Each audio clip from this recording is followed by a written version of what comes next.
اور جب تمہارے پروردگار نے موسیٰ کو پکارا کہ ظالم لوگوں کے پاس جاؤ، یعنی قوم فرعون کے پاس، کیا وہ ڈرتے نہیں؟ انہوں نے کہا کہ میرے پروردگار، میں ڈرتا ہوں کہ وہ مجھے جھوٹا سمجھیں، اور میرا دل تنگ ہوتا ہے اور میری زبان رکتی ہے۔ تو ہارون کو حکم بھیج کہ میرے ساتھ چلیں۔ اور ان لوگوں کا مجھ پر ایک گناہ یعنی فرعونی کے خون کا دعویٰ بھی ہے، سو مجھے یہ بھی ڈر ہے کہ مجھ کو مار ہی ڈالے۔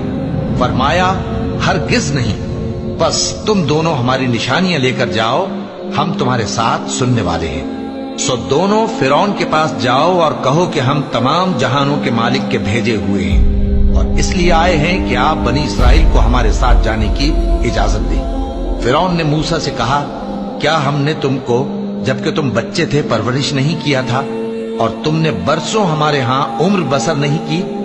اور تم نے ایک اور کام کیا تھا جو کیا، تم ناشکرے معلوم ہوتے ہو۔ موسیٰ نے کہا کہ ہاں، وہ حرکت مجھ سے ناگہاں سرزد ہوئی تھی اور میں خطا کاروں میں تھا۔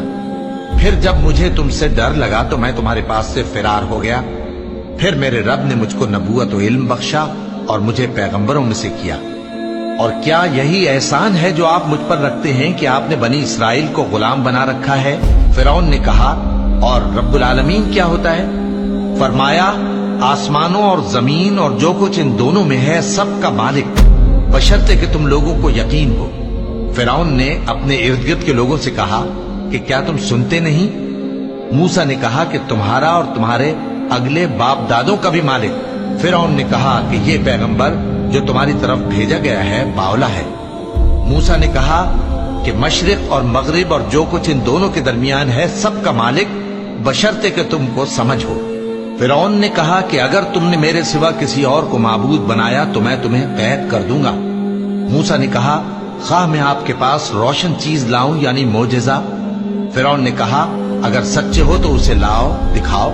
بس انہوں نے اپنی لاٹھی ڈال دی تو وہ اسی وقت صاف اژدہا بن گئی، اور اپنا ہاتھ جو نکالا تو اسی دم دیکھنے والوں کے لیے سفید براق نظر آنے لگا۔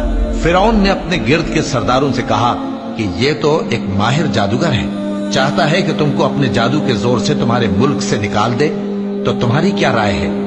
انہوں نے کہا کہ اس کو اور اس کے بھائی کو کچھ مہلت دیجیے اور شہروں میں نقیب بھیج دیجیے کہ سب ماہر جادوگروں کو جمع کر کے آپ کے پاس لے آئیں۔ آخر جادوگر ایک مقررہ دن کی میعاد پر جمع ہو گئے اور لوگوں سے کہہ دیا گیا کہ تم سب کو اکٹھے ہو جانا چاہیے، تاکہ اگر جادوگر غالب رہیں تو ہم ان کے پیرو ہو جائیں۔ پھر جب جادوگر آ گئے تو فرعون سے کہنے لگے کہ اگر ہم غالب رہے تو ہمیں صلہ بھی عطا ہوگا؟ فرعون نے کہا، ہاں۔